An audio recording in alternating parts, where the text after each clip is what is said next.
How goes the family? Welcome back to Patterson Hill Properties. Hopefully, you guys are having a great day. It is Saturday, so hopefully you're got all your real estate stuff done, and all the real estate agents have their any specific closings and viewings and things of that nature. All my wholesalers out there that are grinding and getting it in, continue to do the good work that you do. Contractors that continuously keep the real estate infrastructure afloat. Definitely appreciate you all, and the people that purchase the property, whether you're an investor or a first-time home buyer, or just another home buyer. You keep this industry going. So definitely have to give thanks and praise to the people that make the real estate world go round. All right. Now, today's topic, and I talked about this on my other channel about a year ago. This gentleman, Mr. Senegal, um, Christopher Senegal, he is doing a lot of great things down in the Fifth Ward in Houston, Texas, and I'm sure he's going to continuously grow and do the great things that he's been doing. And I'm going to talk about it today because I saw another article about him, and I was like, oh, and it delved even a lot more deeper into his situation and his and the great things that he's doing down in the Houston, Texas area. All right. Now, Mr. Christopher Senegal bought an entire block in the Fifth Ward of Houston, Texas, back in 2013, and focused on a big redevelopment efforts. And I love Houston, Texas. It's my getaway city. It's my I have a lot of friends that live in Houston, Texas. I go there at least. I try to go there at least once a year. It's a great city. It's continuously growing. One of the biggest cities in the United States of America. Very diverse when it comes to culture, people, food. Great city, great location. I have nothing bad to say about Houston, Texas whatsoever. For the good and the bad and the ugly, like any other major city has. Love Houston, Texas. I'm actually going there next month, and I'm looking forward to it. So, to my Houston family, I will see you down there. We're going to look at some real estate deals and see what we can do. All right. Anyways, Mr. Senegal worked, truly, his work ethic basically truly comes from him being a father at the age of 16. So he was a teenage, became a father as a teenager. He stated, and I quote, "At the time, I had two choices: either make excuses or make a way." Love that. Keep that one in your mind. Make excuses or make a way. There's no one between.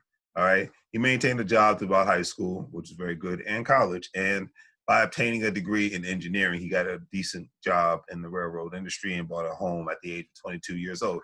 And if you've ever been to anywhere in Texas, there's a booming railroad industry.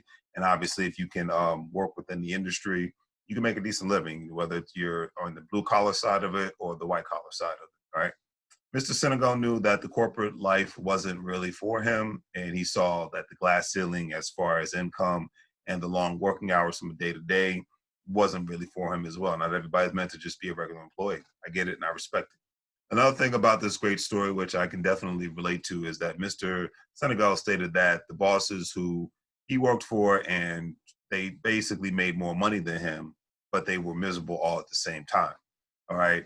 Mr. Senegal stated, he learned, and that's become very true. I think the millennial generation, the generation after millennial generation, and future generations are working on jobs and they're seeing things for themselves. You don't have to tell them; they're seeing it for themselves. So the fact that they see people that are older than them that are making more money, but these people are miserable, and they're saying to themselves, "I don't want to be like that when I get that age. If I'm fortunate enough to live to be that age, especially given the days we're living in now." That takes a toll on somebody, but then it helps change one's perspective. Do you want to be in this kind of position for the rest of your life, or do you want to make a change? Real estate is definitely a great avenue for people who have the right mindset and the right ambition and the right team to have that kind of change. So I can definitely understand that, and that's why Mr. Senegal started learning about real estate investing, because he did not want his life to end up in the same way as the older generation on his job. He started by flipping houses in 2009, which was a good time to do it because you got houses at dirt cheap prices anywhere in the U.S. Then he went into the buy and hold aspects of real estate, rental properties. Mr. Senegal made a statement that I can understand. He stated that these models were selfish wealth building ventures, and he wanted to venture into other uh, wealth building areas that not just benefited himself, but others as well. His whole thing was getting in front of gentrification in the Fifth Ward area of Houston, Texas. I've been to the Fifth Ward area, nice area, got a lot of history involved in it, for the good and the bad and the ugly in it. I think that's one thing about Houston. You can be in the quote unquote bad side of town. You can get food, you can see a lot of mom and pop businesses and things of that nature. and you still see a little aspect of community because people actually talk to each other. And it's the South/Southwest, so you get that good wholesome feeling to it. When in a city like Houston. At least that's how I look at it. All right. Now, the Fifth Ward seemed to be the right place to truly start his commercial real estate journey for a significant amount of reasons. It was a prominent middle class communities that went down over a certain amount of time, unfortunately. The area in particular was a rundown grocery store, abandoned tax office, and a closed down hamburger joint with an additional 5 houses to add on to the area, aka the block that he wanted to purchase. Mr. Senegal took action by contacting and sitting down with the seller in order to purchase all of the properties for the price of $400,000. Now, that kind of price, a house in my neighborhood is sold for over $400,000 a house. So imagine at the time being able to purchase a block for that same price. That says a lot, right? All right. Since he couldn't get traditional bank finance, and this is what makes the article actually much more interesting, and he did not obviously have the cash to pay for the properties. He utilized creative financing in order to purchase the properties, called owner financing.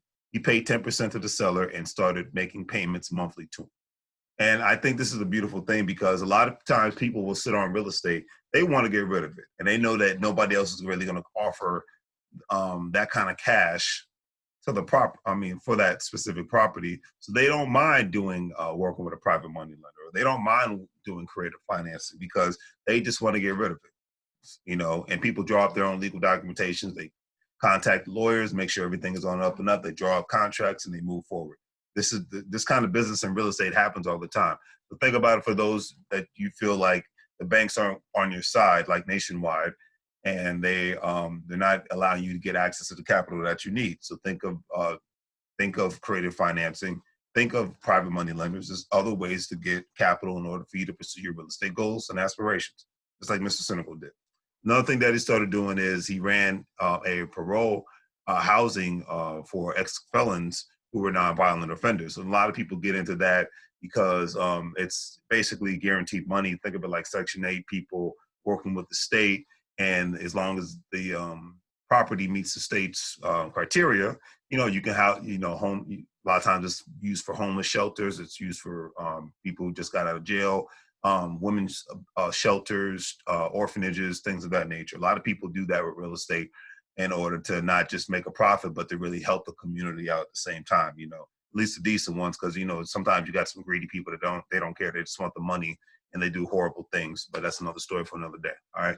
The upside is that most of the people that were actually ex-felons, but they were non-violent felons, had skilled trades backgrounds that helped with maintenance issues on the property.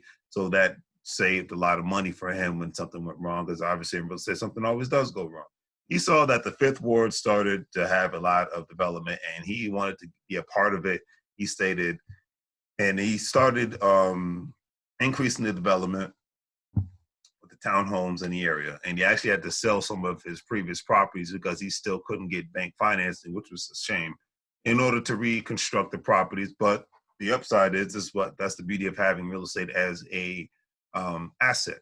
It might not keep it forever, so you sell it for a profit, so therefore you can do more things with your money, especially if you have a vision and you have a plan. Also, we took on an investor, which sometimes people have to do, that actually put $250,000 that they took from a 401k that she rolled into a self-directed IRA, which is an individual retirement account. With all that, he got the ball rolling. His position at the end of the day wasn't just to make a profit, but to create decent housing to bring back previous middle-class people that used to live in the community.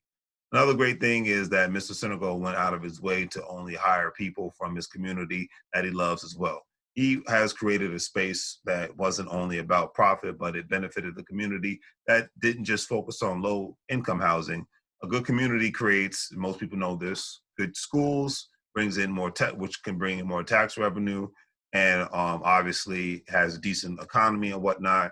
Well, a lot of times, great example, the DMV area is a great example of communities that have, good schools, overpriced houses. However, most of the jobs are located 30 to 45 minutes to an hour away from the actual community itself. Go figure. But that's usually good schools, good economy, and, good, decent, safe background and whatnot, which is, And all this can be done through the power of real estate. All right. So check out Mr. Christopher Senegal's story. Definitely interesting read.